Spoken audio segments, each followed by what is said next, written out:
And after that, he approached me and he said, Ezekiel, I don't know where am I going to arrange you.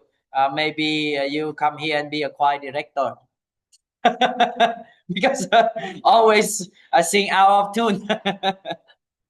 So, but it's all by God's grace after joining the choir there for 2 years. And when I came back here and I sang song, and my friend said, "Oh, Ezekiel, you sang better now."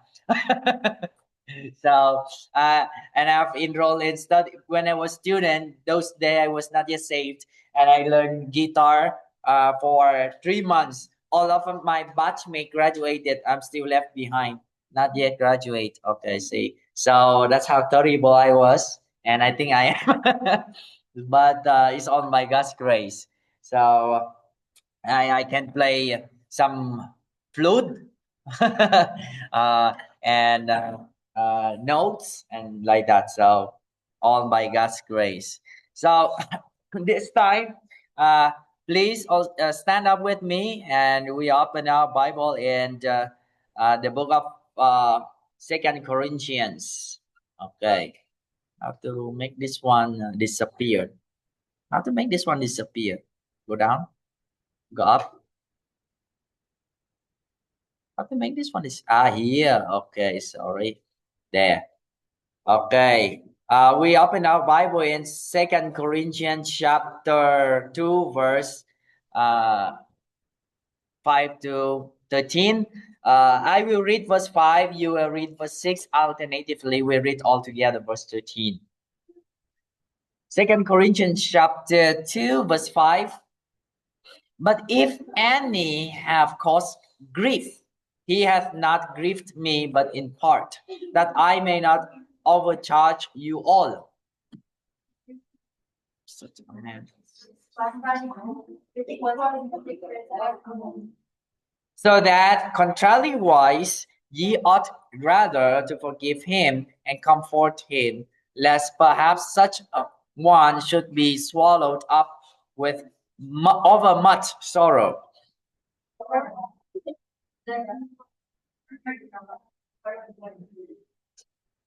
Verse 9, for to this end also did I write, that I may know the proof of you, whether ye be obedient in all things.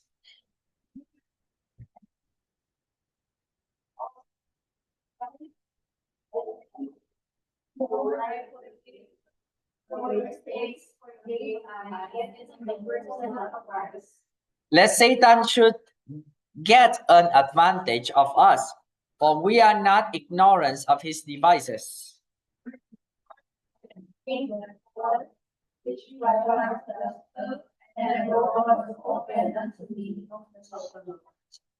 Altogether, verse 13 begin. I had no rest in my spirit, because I found not Titus my brother, but taking my leave of them, I went from thence to Macedonia. Let's pray. Gracious, mighty Father, thank you, dear Lord, for your wonderful words. And Lord, may you forgive my sins and help thy servant, Father, to share your word in power and love and truth, and help each one of us, Father, to learn from your will and apply it to our lives and change our heart, so that we can have the joy and peace. We cannot have joy and peace if our hearts are full of bitterness and sin against our brothers, our sister. Lord, I pray that you will give us a joyful heart as your principle of your word. Thank you, Father, for your goodness and grace and love. May you guide us now, dear Lord. In Jesus' name we pray. Amen. Okay, so uh, uh, well, this is my continuations of my Bible reading or Bible devotions. I know some preachers have the desire that before they die, they will read Bible 40 times. Some preacher have the desire that I have heard that of some pastor have that desire that, Lord, before I die, I hope you can allow me to read your words 40 times more, something like that. And so my desire is that, Lord, before I die, uh, let I finish reading your Bible one time. Only one time, Pastor? Yeah, only one time. In one time in what?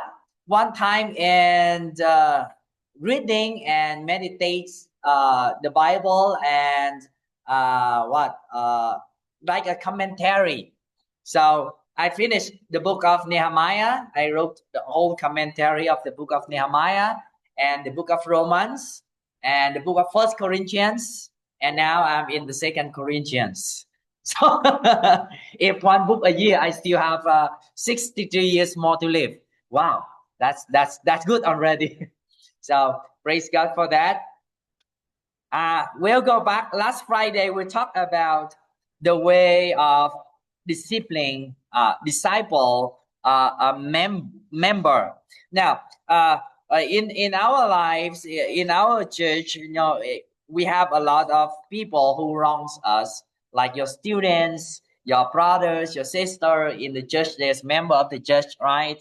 And then usually when we got angry with our students, the thing we do is we take out the spanking rod and we judge it immediately. And now some teacher even did not even take out the spanking rod, but use their hand and pull up and lift up the kids with the ear. Okay, so that how they pour out the angriness, right? Okay, Gao, right? Gao is laughing. Okay, especially mother, right? But in the case of Paul as an apostle, and he has authority over the church in Corinth. When he heard about the sins of the people in Corinth, he did not execute immediately discipline or expel that member out of the church. But first, he sent letters. He gave the second chance for the member to repent, right? And last time I just summarized it a little bit that instead of go there and point to the brother, you out, or go over there, he get hurt because of the people he is expecting good, expecting to be fruitful, but now he's become evil.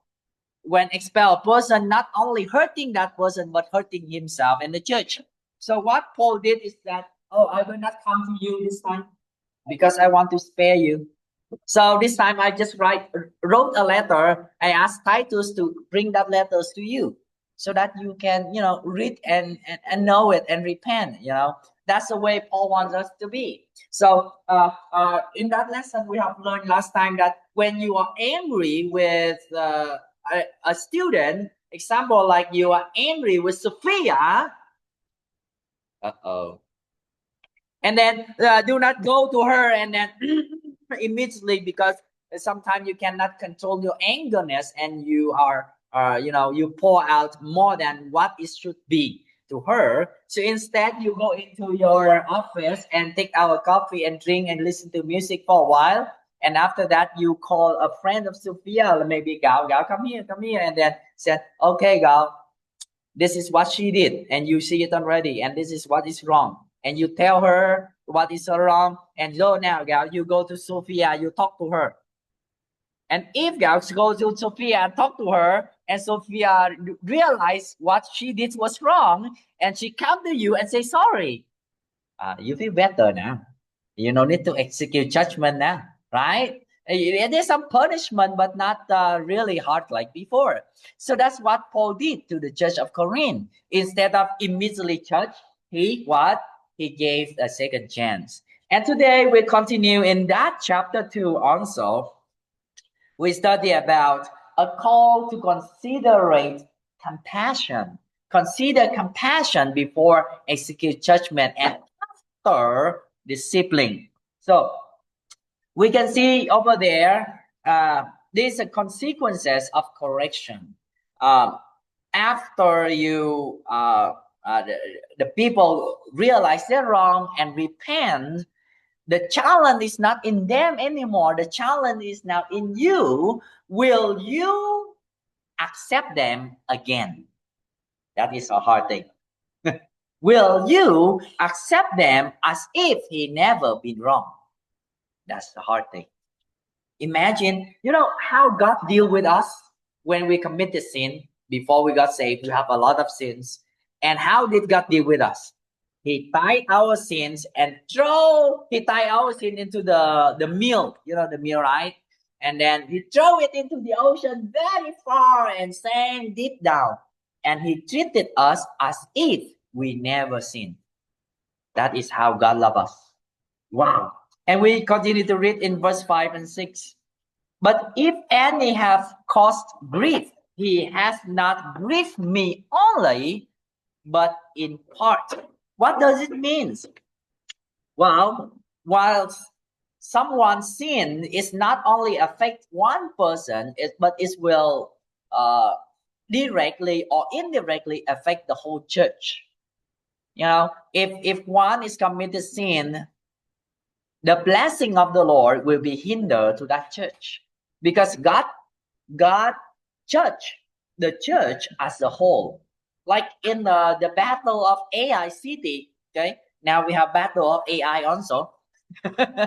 Okay, but in those days, in the time of Joshua, because of the sins of Achan, am I correct? Achan or Achan? Achan, because of his sin, by stealing and getting the things that he should not get, the corruptible things. And yet, because of his sin, the whole Israelite would not able to conquer Ai city. See that? So the same nowadays with the principle that God treats us as a whole body of Christ. So one member is committed sin, the whole church will not be blessed, and the whole church will grieve. We are expected to grieve together because of that sick brethren. So Paul confirms that after we decide, we judge that person and that person repent, and that we need to do, that we should not overcharge you all. Sufficient to such a man is this punishment. Is sufficient, is enough. Okay, the hard things of correcting a person is you measure how many spanking you're going to spank, right? Spank a child, how many? And even you need how strong is your force?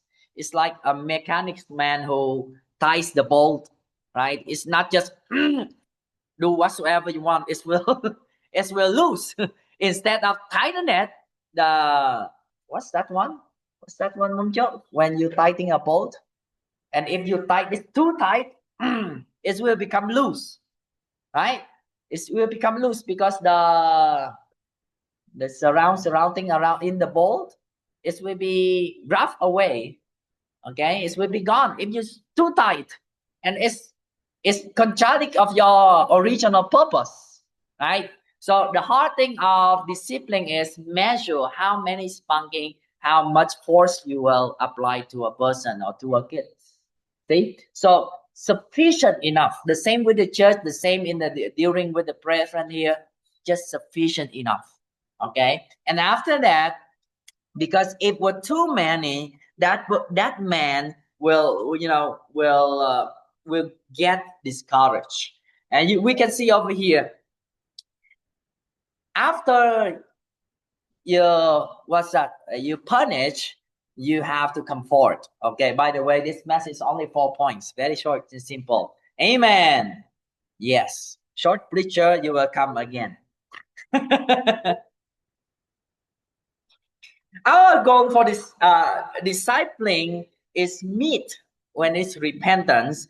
The church must immediately and decisive shift action from justice unto grace. We can see over here in verse 7. So that contrarily-wise, ye ought rather to forgive him and comfort him, lest perhaps such a one should be swallowed up with overmuch sorrow. Wherefore I beseech you that ye would confirm your love toward him. Now,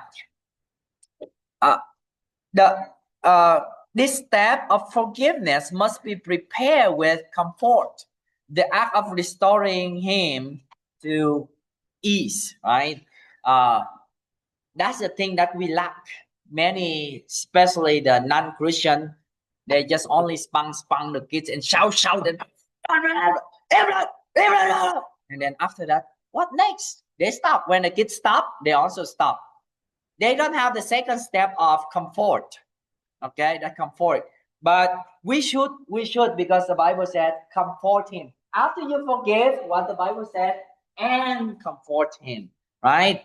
So that he will not overwhelm with, usually the person who committed sin, after he repent, he feel guilty.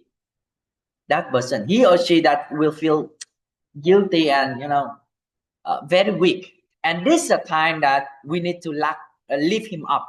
We need to tell him or tell her that okay, you can do better next time. We still love you, like that. So those you can see in your co-workers, right? Especially Vietnamese teachers. I do not know with Filipino teachers. Always shouting but without comfort, and that is not good. And that's usually lacked in the church, even in the church, Christian church. And after that, I saw many that Christian, after they got committed sin and they sorcery to the church already, after that they left the church and joined to another church because they cannot feel the comfort. Okay, so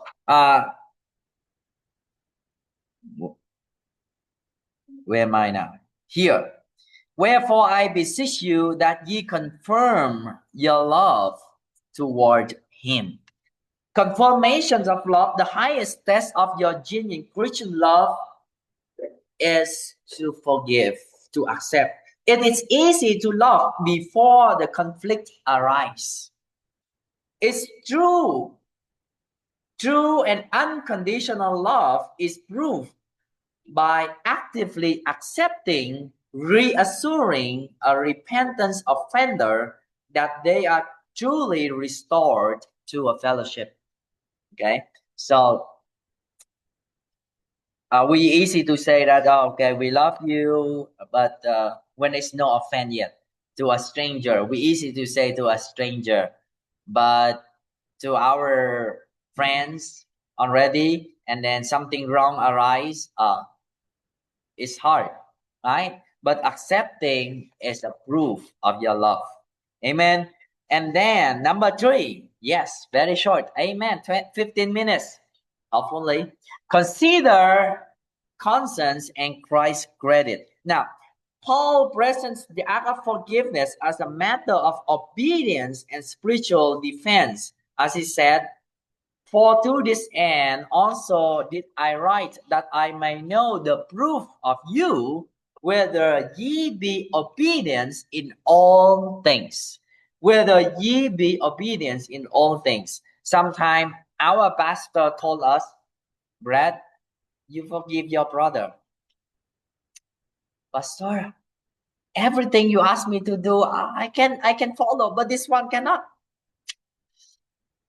Especially I saw in the big church, the president is so angry, and they went to the Shia and they punched, because in the male Shia there is a division between the two bowl, okay, and that division is made by wood or sometimes plastic, okay, not wall, and then just so angry and broken again, and then the dean of buildings, administration dean come. Who broke this one? Homeboys! Among you, who broke this? No, it's not the homeboy. It's one of the member of the church. Sometimes but the pastor said in the pulpit, you have to forgive. But pastor, everything I can obey, but not this one, right? And Paul said to the brethren in Corinth, whether ye be obedient in all things. So I tell you to forgive, you have to forgive. Do you obey me? That's Paul is trying to say, right? To prove. Now, submission to Paul's authority regardless their personal feelings and even the future guarantees. Paul did not guarantee to them that that brethren, the offender, will not repeat the mistake again in the future. But Paul requires them to forgive. Okay? And the second sentence in verse 10, we look at this one, and I think it's so wonderful in verse 10. Let me explain this. To whom ye forgive anything, I forgive also, Paul said. When I read up to this one, I wonder why Paul did not reverse it. Supposed to be, Paul should say, when I forgive, you also forgive. That is common sense. But Paul said reverse. When you forgive anything, I will forgive also. And when I meditate upon that one, I think it's something contrary with what the normal pastors are doing. Usually, the pastors, when it's contradict and someone offender in the church, the pastor is the one who first forgive and then first accept. And the pastor told the church, you also forgive. That is a common sense, right? But Paul did here as if it's reverse. And when I meditate and I research about it, it rise up me questions and wonderful answer. Now, where is it now? Here. If Paul said, I will forgive and you also shall forgive, it would sound like he was imposing a command and make their forgiveness a secondary. So by allowing their action to come first or to be presented as the necessary next step, Paul ensured the forgiveness is a communal act, the necessary for the health of the body. Paul recognized the author the authority of the church, and Paul wants the church to forgive first, and after that Paul ratified it by his forgiveness also. Okay, what is ratify? Ratify means public officially. Okay, officially by his forgiveness also. So in psychological speaking, it is easier for the offender restore when the whole church accepting him rather than the whole pastor, right? The whole church forgive that offender is better for that offender compared to only the pastor forgive and the whole church did not, right? Psychology speaking. So Paul is building up the church by linking his forgiveness to theirs. But to whom you forgive anything, I also forgive. This statement allowed the Corinth brethren to check themselves. There would arise a question. Just imagine you were the brethren in Corinth and someone offended you and he already repented, and Paul told you that if you forgive, I will forgive also. And this arises of questions in the brethren. I don't know, but just imagine with me when I read that one. What if I will not forgive? What if I will not forgive that man? What if I do not forgive that lady? So wrong. Even he repent, but I cannot forgive. What if I doing so? You know, if I doing so, then I will be, number one, disobedient to Paul. Number two, I cannot prove my sincere love and unconditional love. Number three, I will give a bad example for other people. Right? And your conscience will rebuke in your heart. if you are not forgive them. See? So Paul is not only respect the authority of the church, Paul not only give a better chance for the offender, but Paul also picking into the conscience of every Christian in the church that you should be the one who first forgive because of that two relations. If you're not forgive, you're not obedience. If you're not forgive, you cannot prove your unconditional love.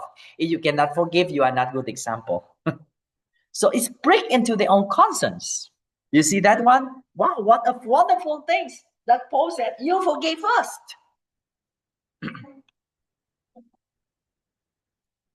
And this statement of Paul hit direct the conscience of Corinth and put them into action. Instead of Paul force them to forgive, they will do it by themselves. Prevent them from over pushing the man to cause further harms. And then Paul said on the next phrase, to whom, over here, I forgive also. For if I forgave anything, to whom I forgave it, for your sakes, I forgave it. It's for your sakes. Paul makes it clear that his personal forgiveness of the offender is primarily for the benefits of the church. It's peace, welfare of the entire church is for your sake. Now, the danger was that the church, by withholding forgiveness, could give the swallow up with over much sorrow to the man and even to the church itself. Satan would get advantage of us, and you can see that in verse 11. Lest Satan would get advantage of us, for we are not ignorant of his devices. Now, we know the deadly deeds of Satan, 24 deadly deeds. In that too is what? Delay in forgiveness. And what? Division in the church. Those are deadly devices of Satan if we are not aware of it. Right? So for the church to be healthy, we have to forgive and we have to accept one another. You can apply that not only in the church, but in your family, and even in your classroom, even in your housemates, in your roommate. What I have learned from Mama Lani said, you don't know Mama Lani, right? Mama Lani in Player, the wife of missionary John in Player, my father in the faith. She taught me one thing, and I have learned up to this time. He said, why should you keep angriness and hatred against someone? Because if you keep hatred in your heart, you will get your world smaller. If you see that person in that room, you will go to another room. Your room is small now. Before you can go up and down, but if you hate someone in that floor, you will not go to that floor, and your room gets smaller. Right? If that person go that way, you will go different way. Your world getting smaller because of the hatred in your heart. You see that one? So the same with the division in the church. If you hate someone in church, if that person sit in front, you will sit very far at the back. and that a division. The thing that Paul or Christ doesn't like it, but Satan like it. A divisions in the church, a delay in forgiveness. You see that? So Paul wants to restore the unity between church members, himself, and the repentant offender. His act of forgiveness serves as a visible example, and where am I now? Insensitive for them to do the same. Okay, so next one. Not yet. And you can see over here, I forgave it in the persons of Christ. And what does it mean in Greek? The word persons from Greek words prosoinon. Prosoipon means a countenance, a presence, figuratively speaking, is authority. So when Paul forgives someone, that is in the presentative of Christ, he's forgive. So in this verse 10 alone, you can learn these three principles that Paul offer. When he offered to the offender, repentant offender, three forgiveness.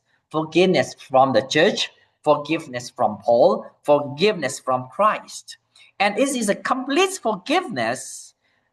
With that, the offender easily to get back to the normal stage. It promotes the unity of the church, and it lifts up the authority of the church, right? And at the same time, it did not put down the authority of Paul, and all these things glorifying Christ. So when it's come to forgiveness, you make sure that your members receive all of this forgiveness. The same in our class. If some students, kids usually they pee and they poop in the pants. I do not know you. No, even my times I experienced that. Not with the kids, but myself. Even grade two. you know, what the teacher those days did, they put the kid into shame. Yeah, what the teacher did. Who did that? Who did that? Who did that? The smelling of the class. Who did that? And very shouting, the more did that, the kids would shut. And what the teacher did, he called one by one, go out. One by one, go check one by one. And so the last one who stay is that person. After that person will have the shame not only with the teacher, but with all of his classmates. See? And what happened? The teacher cast him out and just like ignore. Nothing happened. The next meeting, nothing happened. He did not solve the problem by involving other kids and even the teachers. He has to have to give to the offender opportunity by receiving forgiveness from the authority, who the teacher. Not only that, the brethren around him.